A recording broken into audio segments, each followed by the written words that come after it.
Indicator जो मैं use करता हूँ ट्रेडिंग व्यू में, उसका प्रायर डे, पिछले दिन का हाई और लो प्राइस, तो वो भी इंडिकेटर नहीं है। अगर वो इंडिकेटर मैं नहीं लगाऊंगा, वो लाइन में नहीं डालूंगा, तो मुझे बार बार जाकर वो लाइन ड्रॉ करना पड़ेगा, क्योंकि पिछले दिन का हाई और लो हमेशा एक इंपॉर्टेंट सपोर्ट और रेसिस्टेंस का काम करता है। तो मूविंग एवरेज भी सपोर्ट और रेसिस्टेंस का ही काम कर रहा है, यहाँ पे कोई इंडिकेटर का काम नहीं कर रहा है। तो ट्रेडर बात क्या करते हैं, सपोर्ट रेसिस्टेंस की करते हैं, मूविंग एवरेज की करती है, चैनल्स का करते हैं। एग्जांपल लीजिए, ये बुल ब्रेकआउट है, फिर ये चैनल है, तो ये चैनल क्या होगा, ये बुल चैनल है, ये बुल सॉरी ये बेयर चैनल है, लेकिन इसको क्या कहेंगे, बुल फ्लैग कहेंगे, क्योंकि बेयर चैनल का 80% ऑफ द टाइम जो ब्रेकआउट होता है वो बुल ब्रेकआउट होता है। तो ये जो है ये जो है बुल फ्लैग बना, ब्रेकआउट बुल फ्लैग, तो बुल ब्रेकआउट हो गया। तो चैनल्स की बात करते हैं,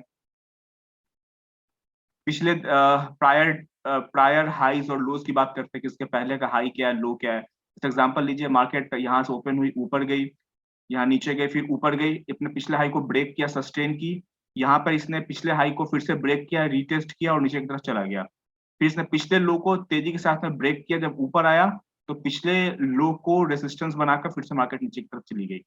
अभी खैर ट्रेडिंग हम डिस्कस नहीं कर रहे हैं, लेकिन मार्केट देखेंगे, जब आप देखेंगे तो पिछले हाई को अच्छा रिस्पेक्ट करती है। देखिए, जब इसने ब्रेकआउट दिया तो इसने जब पुल बैक लिया तो पिछले हाई को लगभग लगभग रिटेस्ट किया, देखा आपने, ब्रेकआउट पुल बैक, पिछले हाई को रिटेस्ट किया, ऊपर गई मार्केट। यहाँ पे जो है एक सेल सिग्नल बना, मार्केट नीचे आई, इसने पिछले हाई को अब जो दोबारा ब्रेक किया, फिर से इसने रिटेस्ट किया यहाँ पे, और मार्केट फिर नीचे आई, फिर बहुत तेजी से नीचे आई, जब ये ऊपर गई फिर से अपने अब पिछले लो को, ये इस वाले लो को रिटेस्ट किया यहाँ पे, इस लाइन को, फिर से मार्केट नीचे की तरफ जा रही है यहाँ पे डबल टॉप बनाकर। ठीक है, तो कैंडल स्टिक पैटर्न का मतलब मैं ये नहीं कहूँगा आपको बिल्कुल ही ध्यान नहीं देना है, आपको देना है 5-10% दीजिए। आपको ये देखना है कि मार्केट में प्राइस का बिहेवियर क्या है, वो ज्यादा समझने की जरूरत है। तो आई होप ये स्लाइड आपको समझ में आ गया होगा, बहुत ज्यादा टाइम इस पे नहीं देंगे। ट्रेडर और भी चीजों को देखते हैं कि जो जो ट्रेंड है वो स्ट्रांग है, जो पर्टिकुलर ट्रेंड अभी चल रहा है वो स्ट्रांग है या वीक है। जैसे एग्जांपल, इस तरह का कोई चार्ट है, तो अभी जो है, अगर अभी क्या है कि जब आपको बहुत ज्यादा एक्सपीरियंस नहीं है प्राइस एक्शन का, तो ये चार्ट आपको ट्रेडिंग रेंज में दिख रहा है। ठीक है, ये है तो ट्रेडिंग रेंज आपको दिख रहा है कि ये वाले हाई को और इस वाले हाई को मिला दे और ये लो को मिला दे, तो ओवरऑल ये ट्रेडिंग रेंज है।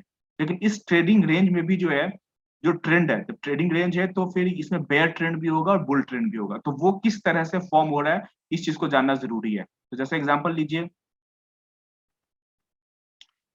इसमें जो है हायर हाइज बनाता हुआ मार्केट जा रहा है यहाँ पे, और हायर लोज बनाता हुआ जा रहा है, तो यहाँ से जो है एक बुल ट्रेंड की शुरुआत हो चुकी है। ठीक है, जब मार्केट देखिए यहाँ पे बेयर ट्रेंड में थी, पुल बैक लिया, ऊपर गई, फिर से जब ऊपर जाने लगी, तो यहाँ पे अब आपको समझ में आ गया कि यहाँ पे हायर लोज बनाना शुरू कर चुका है। तो बहुत ज्यादा संभावना है कि यहाँ से जब मार्केट ऊपर चलेगी, जब अगली बार जब ये नीचे आएगी, तब बहुत संभावना इस बात की है कि अगर ये वाला लो ब्रेक नहीं होता है, तो ये वाला लो सेफ है, तो ये वाला लो भी सेफ रहेगा। तो यहाँ पे आप बाई करके और थोड़ा दूर का एसएल डाल के अच्छा ट्रेड आप कर सकते हैं, प्रॉफिट बना सकते हैं। ट्रेडिंग रेंज में बॉटम पे आप बाई कर सकते हैं, राइट। अब मैं ये बोलना चाह रहा हूँ कि जो मार्केट में है वो टू फोर्सेस, दो फैक्टर है मार्केट को जो कंट्रोल करते हैं।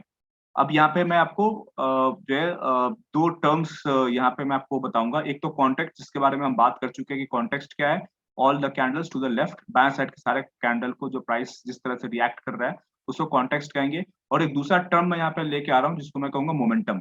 तो आपको मार्केट में कॉन्टेक्स्ट और मोमेंटम को जानना है। जो बेसिक चीजें हैं, अभी तक जो बेसिक चीजें हैं मार्केट में, वो मैं आपको बता चुका हूँ। वो क्या क्या है, इसके बारे में थोड़ी बहुत जानकारी आपको हो चुकी है। अब मोमेंटम के बारे में हम जानने की कोशिश करेंगे। कॉन्टेक्स्ट, जैसे मैंने बताया कि जो भी कैंडल लेफ्ट में है उसको कॉन्टेक्स्ट कहेंगे। जैसे एग्जांपल लीजिए, अगर यहाँ पे अगर आपको कॉन्टेक्स्ट जानना है, तो कॉन्टेक्स्ट क्या है, यहाँ पे कॉन्टेक्स्ट ये है कि मार्केट है तो बेयर ट्रेंड में, और इस बेयर ट्रेंड का एक ये बुल लेग है। ठीक है, तो कॉन्टेक्स्ट से आपको सपोर्ट और रेसिस्टेंस की जानकारी मिल जाती है कि पीछे में कॉन्टेक्स्ट क्या है, पीछे में सपोर्ट क्या है, पीछे में रेसिस्टेंस कहाँ पे है, कहाँ पे कोई मूविंग एवरेज है, ये सब चीजों की जानकारी आपको मिलती है। जैसे एग्जांपल लीजिए कि यहाँ पे इस एरिया में अगर आप प्राइस एक्शन को रीड कर रहे हैं, तो ये क्या है, एक रेसिस्टेंस का चैनल है। ये एक रेसिस्टेंस की लाइन आपको दिख रहा है, यहाँ पे रेसिस्टेंस लिया, यहाँ रेसिस्टेंस लिया, यहाँ रेसिस्टेंस लिया, और बार बार मार्केट रेसिस्टेंस पे नीचे की तरफ जा रही है। यहाँ नीचे गई, फिर यहाँ नीचे गई, फिर यहाँ नीचे गई, और है ये क्या, बेयर ट्रेंड। तो सेल करना ज्यादा इजी होता है और ज्यादा कॉन्फिडेंट रहेंगे जब आप बेयर ट्रेंड में सेल कर रहे हैं। तो राइट। रेसिस्टेंस का चैनल आपको यहाँ पे दिख गया।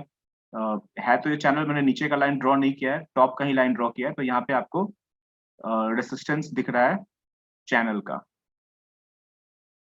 उसके अलावा क्या है, यहाँ पे आपको एक रेसिस्टेंस की लाइन दिख रही है प्रायर हाइस पे, इस हाई से ये हाई और ये हाई, आपको रेसिस्टेंस दिख रहा है। ये ब्रेकआउट हुआ, कभी भी परफेक्ट लाइन आपको नहीं मिलेगी, ये ब्रेकआउट हुआ लेकिन क्लोजिंग इसने नीचे दी। जब इस तरह की चीजें हो रही है तब इसका मतलब क्या है कि आप जो है, अगर जब यहाँ पे प्राइस है तो आपको दिख रहा है कि रेसिस्टेंस की लाइन है, और फिर इसी रेसिस्टेंस की लाइन पे ये जो है एक, यहाँ पे एक और रेसिस्टेंस है, तो आप इसके नीचे कहाँ-कहाँ आप सेल कर सकते हैं ये बता रहा हूँ। आपको रिवर्सल डाउन पे सेल करना है। इस बेयर कैंडल के नीचे सेल कर सकते थे, यहाँ पे सेल कर सकते हैं और यहाँ पे सेल कर सकते हैं। देखिए, जब चार्ट पे ये सारी लाइन मैंने नहीं ड्रॉ की है तो चार्ट बड़ा ईज़ी दिख रहा था, ठीक है? तो आपको भी जो है चार्ट पे जब आप लाइन्स ड्रॉ करना शुरू करेंगे, प्राइस को रीड करना शुरू करेंगे, तब आपकी आँखें खुलेंगी और आपका दिमाग काम करना शुरू करेगा। जैसे एक रेजिस्टेंस की लाइन आपको यहाँ दिखी, अगला रेजिस्टेंस यहाँ दिखा, तो आपको समझ में आ रहा है कि कहाँ-कहाँ सेल बन रहा था। हर रिवर्सल डाउन पे आप सेल करेंगे, प्रॉफिट लेंगे। अब देखिए, अब हुआ क्या, यहाँ पे बड़े ध्यान से जब आप चार्ट को देखेंगे, तो आप ये सोचेंगे अगर किसी ने यहाँ पे बाय किया होगा और होल्ड किया होगा तो प्राइस ऊपर गई, फिर नीचे गई, तो अगर वो यहाँ पे बाय कर ले, तो यानी कि ये है तो बेयर ट्रेंड, लेकिन बायर्स जो है प्रॉफिट करना शुरू कर चुके हैं। यहाँ बाय करे बायर और फिर यहाँ बाय करे। हर हर जो स्विंग लो बने एक नीचे का, उसके अगर वो वहाँ पे बुल कैंडल बनता है तो वो बाय करे, रिवर्स ट्रेडिंग कर रहा है, रिवर्स डायरेक्शन में। एक बायर यहाँ भी बाय कर रहा है, फिर यहाँ बाय कर रहा है, तो फर्स्ट बाय पे यहाँ पे वो कॉस्ट टू कॉस्ट निकल गया और सेकंड बाय पे प्रॉफिट ले लिया। यानी कि बेयर ट्रेंड में बायर प्रॉफिट कर रहा है। और इस तरह का जब जब प्राइस एक्शन होना शुरू हो जाए, इस तरह से अगर जब चार्ट फॉर्म होना शुरू हो जाए, तो ये मान के चलिए कि अब जो है बेयर ट्रेंड जो है वो स्ट्रांग नहीं है, और बेयर ट्रेंड जो है वो ट्रेडिंग रेंज में कन्वर्ट होने वाला है। ये $1 मिलियन की ये बात है, इसको बड़े ध्यान से समझिए। तो उससे क्या होगा कि आपको मार्केट की अंडरस्टैंडिंग मिलनी शुरू हो जाएगी। जैसे एग्जांपल लीजिए, ये बहुत स्ट्रांग बेयर ट्रेंड है। ये कैंडल जो है सबसे स्ट्रांग जो है बेयर कैंडल है पीछे के सारे कैंडल में। तो अब इसको फॉलो अप मिलेगा, मार्केट तो और नीचे जाएगी। यहाँ पे आप सेल तो कर सकते हैं, लेकिन ये आप जान के रखिए कि जो सबसे स्ट्रांग कैंडल अगर इस ट्रेंड के एंड में बना है, तो ये हो सकता है ये एग्जॉर्सन कैंडल हो। इसके बाद कोई और इतना बड़ा कैंडल ना बने। अब हो सकता है कि ये जो है यहाँ से ट्रेडिंग रेंज की शुरुआत हो जाए। तो ये देखिए, यहीं से जो है लगभग-लगभग ये जो एरिया है, इस एरिया को बार-बार रीटेस्ट करने के लिए मार्केट आ रही है। क्योंकि ये वो एरिया है जहाँ पे सबसे बड़ा बेयर ट्रेंड बना था। और वो ये बेयर ट्रेंड अगर शुरू में बनता, तब नए ट्रेंड की शुरुआत है। ये बेयर ट्रेंड एंड में बन रहा है अब यहाँ पे इतने सारे बेयर कैंडल के बाद में, तो पॉसिबिलिटी इस बात की हाई है कि अब ये जो एरिया है इसको रीटेस्ट करने बार-बार मार्केट आएगी, क्योंकि ये बेयर ट्रेंड का एंड है, स्ट्रॉन्ग बेयर ट्रेंड का एंड है। अगर मार्केट नीचे जाती भी है यहाँ से, ये तो जाएगी, क्योंकि इतने बड़े स्ट्रॉन्ग बेयर ट्रेंड के बाद में अगला लेग बनना चाहिए इसका, तो बार-बार रीटेस्ट करने आएगी। यहाँ के बाद में अब जो ट्रेडर्स होंगे जो प्राइस एक्शन के, वो मार्केट को ट्रेड करेंगे ट्रेडिंग रेंज के हिसाब से। तो तो वो क्या करेंगे, अगर ऊपर में सेल करते भी है तो नीचे में प्रॉफिट बुक करने में ज्यादा देर करेंगे नहीं, क्योंकि उनको पता है कि अब मार्केट में बहुत नीचे जाने की संभावना बहुत कम है। तो बेयर टॉप पर सेल कर रहे हैं, तो आपको ट्रेंड के डायरेक्शन में सेल करना, तो आपने यहाँ सेल किया, यहाँ सेल किया, यहाँ सेल किया, हो सकता है यहाँ सेल आपने किया अगर। लेकिन आपको ये भी पता है कि अगर कोई बाई कर रहा है और समझदारी के साथ बाई कर रहा है, थोड़ा-सा स्मॉल क्वांटिटी में बाई कर रहा है, स्टॉप को दूर रखा हुआ है उसने और एवरेज कर रहा है, तो उसको भी प्रॉफिट बनाने का मौका है। किसी ने अगर यहाँ पे बाई किया, फिर यहाँ पे बाय किया, तो वो कॉस्ट टू कॉस्ट निकला। किसी ने अगर यहाँ बाय किया, यहाँ पे बाय किया, फिर यहाँ पे बाय किया, तभी भी वो प्रॉफिट में निकला।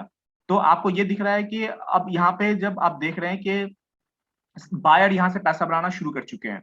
ये जो सपोर्ट है, ये जो लो है, अगला लो जब ब्रेक हुआ तो मार्केट ऊपर की तरफ चली गई। तो इसका मतलब ये हुआ कि ये जो यहाँ पे स्ट्रक्चर बन रहा है, इस स्ट्रक्चर को बोलते हैं lower low major trend reversal. यानी कि ये पिछला लो इसने ब्रेक किया, लेकिन सक्सेसफुल ब्रेकआउट नहीं है, मार्केट बन गई, ये बुल कैंडल बन गया।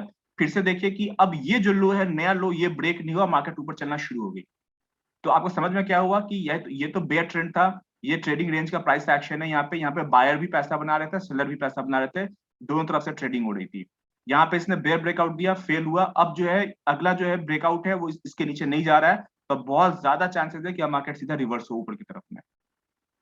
ठीक है, अभी तो खैर चार्ट दिख रहा है तो कहना इजी है, लेकिन जब मार्केट लाइव चल रही होगी तभी भी इस तरह का स्ट्रक्चर दिखेगा। तो आपको जब दिखे कि जो सबसे लो प्राइस है उसको ब्रेक हुआ, लेकिन सक्सेसफुल ब्रेकआउट हुआ, क्लोजिंग इसने ऊपर दी और फिर इसके लो को ब्रेक नहीं किया मार्केट ने, तब समझ जाइए कि यहाँ से अब मार्केट को ऊपर जाना है।